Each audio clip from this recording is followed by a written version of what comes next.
আপনারা সকলেই বুঝতে পারছেন আজকের এপিসোডে আমরা কোন টপিকটা নিয়ে আলোচনা করতে চলেছি। কলকাতা হাইকোর্টের বিচারপতি প্রাইমারি বোর্ডের দুর্নীতি নিয়ে, প্রাইমারি শিক্ষক নিয়োগের দুর্নীতি নিয়ে যে বিশেষ তৎপরতা দেখিয়েছেন রাজাশেখর মান্থা, এবং তিনি পূর্বাভাস দিয়েছেন বা হুঁশিয়ারি দিয়েছেন প্রাইমারি বোর্ডকে ৫৯,৫০০ চাকরি বাতিল করে দেবেন। আদৌ কি সেটা সম্ভব? চাকরি বাতিল হলে সবথেকে কারা বেশি বিপদগ্রস্ত হবে, কারা বেশি ক্ষতিগ্রস্ত হবে, আর কাদের জন্য সেটা উপযুক্ত শিক্ষা হবে, সেটাই কিন্তু আজকে আমরা আলোচনা করব। বিচারপতি আদতেই কাদেরকে বাঁচাতে চাইছেন আর কীভাবেই বা বাঁচাতে চাইছেন সেটা একটু আমরা আলোচনা করব। সেই সঙ্গে আমরা জানব যে যারা যোগ্য তাদের চাকরি কিন্তু থাকবে, এবং সেই জন্যই কিন্তু বিচারপতি থেকে শুরু করে আইনজীবীরা প্রত্যেকে কিন্তু স্বতঃপ্রণোদিত হয়ে প্রচেষ্টা করে যাচ্ছেন, আপ্রাণ চেষ্টা করে যাচ্ছেন। আর যারা অযোগ্য তাদের চাকরি কিন্তু যাবেই, সেটা যে কোনো দিক থেকেই হোক। কিন্তু সেটা কিভাবে সম্ভব সেটাই একটু আজকের এপিসোডে আমরা অ্যানালিসিস করার চেষ্টা করব। আপনাদের যদি ভিডিওটি ইন্টারেস্টেড হয়ে থাকে তাহলে আপনারা কমপ্লিটলি দেখার চেষ্টা করুন।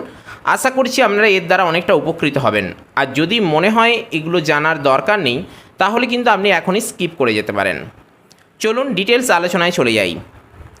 ৫৯,৫০০ চাকরি বাতিল হবে সেরকমই কিন্তু একটা পূর্বাভাস দিয়েছেন বর্তমান হাইকোর্টের প্রাইমারি দুর্নীতি নিয়ে বিচার করা জাস্টিস অভিজিৎ গাঙ্গুলি কিন্তু নন, তিনি বর্তমানে হাইকোর্টের ১৭ নম্বর রুম ছেড়ে দিয়ে তিনি কিন্তু রাজনীতিতে যোগ দিয়েছেন। কিন্তু এখনও পর্যন্ত অনেক আইনজীবী, অনেক বিচারপতি কিন্তু এই দুর্নীতির বিরুদ্ধে স্বতঃপ্রণোদিতভাবে পরিশ্রম করে যাচ্ছেন, আপ্রাণ চেষ্টা করে যাচ্ছেন। তাদেরই মধ্যে একজন উল্লেখযোগ্য হলেন রাজাশেখর মান্থা, এবং সেই সঙ্গে বিচারপতির পাশাপাশি আইনজীবী যিনি রয়েছেন তিনি হলেন ফিরদৌস শামীম। ওনাদের প্রচেষ্টায় কিন্তু ৫৯,৫০০ চাকরি বাতিলের একটা সম্ভাবনা দেখা দিয়েছে। আসল সত্যটা এটাই, আমরা সকলেই চিন্তিত রয়েছি এই ৫৯,৫০০ চাকরি বাতিল হবে সেদিকে, যেমন তার থেকেও বেশি চিন্তাজনক রয়েছে, তার থেকেও বেশি দুঃখদায়ক হবে তাদের জন্য যারা এই ৫৯,৫০০ ক্যান্ডিডেটের মধ্যে রয়েছেন এবং যথেষ্ট সততার সঙ্গে পরিশ্রম করে পরীক্ষা দিয়ে পাস করে ইন্টারভিউ দিয়ে এবং সোজাসুজি বা স্বচ্ছতার সঙ্গে চাকরি পেয়েছেন তাদের জন্য। কেননা এখানে যদি ৫৯,৫০০ চাকরি বাতিল হয় তাহলে সেই সৎ ক্যান্ডিডেটরাও কিন্তু এখানে বিপদগ্রস্ত হবেন, ক্ষতিগ্রস্ত হবেন। কিন্তু সকলের প্রশ্ন এই জায়গায়, ওই দুর্নীতিগ্রস্ত ছাত্রদের জন্য, ওই দুর্নীতিগ্রস্ত কিছু মানুষের জন্য এই সৎ পথে থাকা কিছু শিক্ষক মহাশয়, কিছু চাকরি প্রার্থী কেন বিপদগ্রস্ত হবেন? এই প্রশ্ন থেকেই বা এই চিন্তাভাবনা থেকেই কিন্তু ফিরদৌস শামীম থেকে শুরু করে বিচারপতি রাজাশেখর মান্থা কিন্তু পরিশ্রম করে চলেছেন। আর সেই চিন্তাভাবনা থেকেই ওনারা এই যারা যোগ্য তাদেরকে বাঁচানো যায় কিভাবে, সেইভাবেই কিন্তু চেষ্টা করছেন বিভিন্ন আইনি পথ ধরে, বিভিন্ন তদন্তের পথ ধরে, বিভিন্ন তদন্তকারী সংস্থাকে কাজে লাগিয়ে। আসুন আজকের এপিসোডে আমরা সেটাই আলোচনা করি। প্রথমে বলবো যারা যোগ্য তাদের চাকরি থাকবে সেটা কিভাবে। দেখুন, আদতেই বিচারপতি জাস্টিস রাজাশেখর মান্থা কি ঘোষণা করেছেন যে ৫৯,৫০০ চাকরি বাতিল করে দিতে তিনি বাধ্য হবেন যদি বলে তিনি একটা কিন্তু শর্ত দিয়েছেন, এবং সেই শর্তটা কি আমরা সকলেই জানি যে প্রাইমারি ওএমআর সিট যে রয়েছে সেই ওএমআর সিটের অরিজিনাল ফুটপ্রিন্টটা তিনি চাইছেন, এবং সেটা কাদেরকে দায়িত্ব দিয়েছেন না কেন্দ্রীয় তদন্তকারী সংস্থা সিবিআইকে। এবং এই সিবিআইকে এজন্যই দায়িত্ব দিয়েছেন। তার আগে বলবো যে ওএমআর সিটের ডিজিটাল ফুটপ্রিন্ট ব্যাপারটা কী। আমরা সকলেই শুনেছি যে এই ফুটপ্রিন্ট ব্যাপারটা কী অ্যাকচুয়ালি সেটা কিন্তু জানি না, সেটাই একটু আজকে আলোচনা করার চেষ্টা করব। দেখুন, অ্যাকচুয়াল ওএমআর সিটে যে প্রাইমারি ক্যান্ডিডেটরা ২০১৪ সালে পরীক্ষা দিয়ে এসেছেন, এবং ১৪ সাল থেকেই কিন্তু ওএমআর সিটটা বা ১৪ সালে যে পরীক্ষাটা হয়েছে এবং সেই যে কেস, সেই কেসটা থেকে তো আসছে। তো ২০১৪ সালে যে পরীক্ষা হয়েছিল সেটা ওএমআরেই হয়েছিল। তো সেই ওএমআরে সবথেকে আকর্ষণীয় বিষয় যে ওএমআর সিটের পরীক্ষা যে আমরা দিয়ে আসি সেটা কিন্তু কোনো ম্যানুয়ালি দেখা হয় না। ম্যানুয়ালি বলতে কোনো ব্যক্তি বা পার্সন কিন্তু সেই খাতাটা বা ওএমআর সিটটা কিন্তু দেখেন না, গুনে গুনে দেখেন না, একটা ঠিক হলো, দুটো ঠিক হলো, তিনটে ঠিক হলো বা কটা ভুল হলো, সেটা কিন্তু মেশিনে ঢুকিয়ে দেওয়া হয় এবং মেশিন কিন্তু সেটা স্ক্যান করে সঠিক তথ্যটা দেয় যে কতগুলো সঠিক উত্তর দিয়েছে, কতগুলো ভুল উত্তর দিয়েছে, তাই তো? তো এই প্রথমেই যে ওএমআর সিটটা সেই মেশিনে ঢুকিয়ে দেওয়া হলো, সেই মেশিন কিন্তু বা সেই সফটওয়্যার কিন্তু প্রথমেই সেটার একটা ছবি তুলে নেয়, এবং সেই যে ছবি তুলে নেয় সেটা কিন্তু তার একদম জেনুইনভাবে থেকে যায় সেই সফটওয়্যারের মধ্যে বা সেই মেশিনের মধ্যে। তারপরে সেটা সে ক্যালকুলেশন করে সেটা আমাদেরকে আউটপুট দেয় যে এতগুলো সঠিক উত্তর, এতগুলো ভুল উত্তর। বিচারপতি রাজাশেখর মান্থা কিন্তু চাইছেন সেই প্রথমেই যে ছবিটা তুলে নেয় মেশিন, সেটাই কিন্তু জেনুইন ছবি, এবং সেই ছবিটা কিন্তু চাইছেন, কেননা সেই ছবিতেই কিন্তু ক্যান্ডিডেটদের প্রকৃত পরিচয়টা লুকিয়ে রয়েছে। এ কারণেই চাইছেন, কেননা ওএমআর সিট বিকৃত করা হয়েছে সেই রকম অভিযোগ এসেছে এবং সেটা কিন্তু প্রমাণিতও হয়ে গেছে। সেই জায়গা থেকে দাঁড়িয়েই কিন্তু বিচারপতি রাজাশেখর মান্থা এই ওএমআর সিটের ডিজিটাল ফুটপ্রিন্ট চাইছেন। আশা করি এই ডিজিটাল ফুটপ্রিন্ট ব্যাপারটা ক্লিয়ার করতে পেরেছি। এবারে প্রশ্ন যেটা হলো যে রাজাশেখর মান্থা কেন হঠাৎ এই জিনিসটা চাইছেন।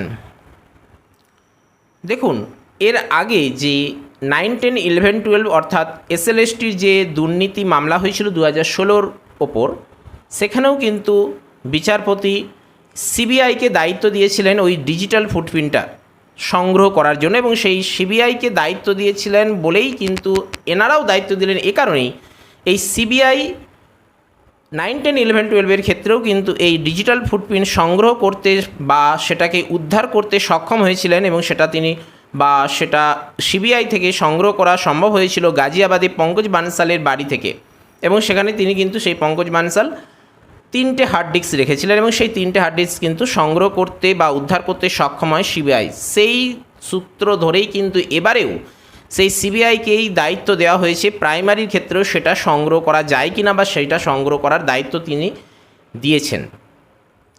এবারে প্রশ্ন আসে যে সিবিআই যেহেতু এসএসসি বা এসএলএসটির ক্ষেত্রে এই হার্ড কপি বা হার্ড ডিস্ক সংগ্রহ করতে সক্ষম হয়েছিলেন ওই ডিজিটাল ফুটপ্রিন্ট ওএমআর সিটের, তাহলে প্রাইমারির ক্ষেত্রেও কি তারা এটা নিতে পারবে? দেখুন, এইখানেই রয়েছে কিন্তু প্রশ্ন, কেননা এসএসসির ক্ষেত্রে যেভাবে সংগ্রহ করা সম্ভব হয়েছিল এবারে কিন্তু সেটা সম্ভব ততটা সহজ নয়, কেননা 2014-য় যে প্রাইমারি বোর্ডের সভাপতি ছিলেন বা দায়িত্বে বা চেয়ারম্যান যিনি ছিলেন, তিনি ছিলেন কে মানিক ভট্টাচার্য, যিনি বর্তমানে এখন জেলে রয়েছেন। যাই হোক, উনি কিন্তু কি করেছিলেন, কোর্টের কাছে যে তথ্য তিনি দিয়েছিলেন সেটা কিন্তু বা যেটা তিনি সংগ্রহ করে রেখেছিলেন ক্যান্ডিডেটদের, সেটা কিন্তু ছিল স্ক্যান কপি, এবং সেই স্ক্যান কপি কিন্তু সেটা এডিটিং করা যাবে সেরকমই কিন্তু স্ক্যান কপি রেখেছিলেন তিনি, কিন্তু সেটা রেখেছিলেন সেটা হলো এডিটিং কপি বা এডিটেবল কপি, স্ক্যান কপি রেখেছিলেন, কিন্তু তিনি সেটাকে এমনইভাবে এডিটেবল রেখেছিলেন যেটাকে চেঞ্জ করে দেওয়া যায়। ধরুন, কোনো ক্যান্ডিডেট যদি 70 পেয়ে থাকে তাকে 80 করে দেওয়া যাবে, কেউ 50 পেয়েছে তাকে 80 করে দেওয়া যাবে, কেউ 90 পেয়েছে তাকে 65-তেও নামিয়ে দেওয়া যাবে, কিন্তু অরিজিনাল যেটা চাওয়া হচ্ছে ডিজিটাল ফুটপ্রিন্ট, সেটা কিন্তু উনি রাখেননি। আর প্রশ্ন এই জায়গাতেই, যে সফটওয়্যারের মাধ্যমে তিনি খাতাগুলো দেখেছিলেন বা যে যন্ত্রের মাধ্যমে দেখেছিলেন, সেই যে প্রথমেই স্ক্যান কপি বা মিরর কপি, সেটার পরেও কিন্তু সেটাকে এডিটিং করেছিলেন, এই প্রবলেমটা এসেছে, এই অভিযোগটা এসেছে, যার জন্যে বর্তমানে সিবিআই সেই ডিজিটাল ফুটপ্রিন্ট কতটা সংগ্রহ করতে বা উদ্ধার করতে সক্ষম হবে সেটাই নিয়ে কিন্তু বিচারপতি থেকে শুরু করে আইনজীবী পর্যন্ত সকলেই চিন্তিত রয়েছেন। সেই জায়গা থেকে দাঁড়িয়েই কিন্তু বিষয়টা বা বিচারপতি এটাই ঘোষণা করেছেন যে আদতেও যদি সেটা উদ্ধার করা সম্ভব না হয়, তাহলে কিন্তু 59,500 যে টোটাল ক্যান্ডিডেট নিযুক্ত হয়েছেন 2014 সাল থেকে, প্রত্যেকটা ক্যান্ডিডেটই কিন্তু চাকরি বাতিল হয়ে যাবে, এবং সেটা কিন্তু দুঃখজনক হবে তাদেরই জন্য যারা সরাসরি সততার সঙ্গে স্বচ্ছতার সঙ্গে চাকরি পেয়েছেন, যেটা কিন্তু বিচারপতি থেকে আইনজীবী কেউই চান না, কিন্তু সেটা হবে এবং সেটাই তাদের জীবনে সবথেকে দুঃখজনক ব্যাপার হয়ে দাঁড়াবে। এখন সকলে তাকিয়ে রয়েছে সেই দিকেই, অর্থাৎ সিবিআইয়ের দিকে, তারা এই ডিজিটাল ফুটপ্রিন্ট কতটা উদ্ধার করতে সক্ষম হন। কেননা ওই ডিজিটাল ফুটপ্রিন্ট যদি সংগ্রহ করা সম্ভব হয়, তাহলেই কিন্তু একমাত্র এই যারা সরাসরি সততার সঙ্গে চাকরি পেয়েছেন তারা কিন্তু উদ্ধার পাবেন, তারা কিন্তু তাদের সম্মান ফিরে পাবেন, তাদের চাকরি কিন্তু থেকে যাবে, তাদের চাকরি কিন্তু বাতিল হবে না। এবং সেই জায়গা থেকে দাঁড়িয়ে প্রমাণিত হয়ে যাবে কারা সোজাসুজি সততার সঙ্গে চাকরি পেয়েছেন আর কারা দুর্নীতি করে টাকা পয়সা দিয়ে চাকরি পেয়েছেন।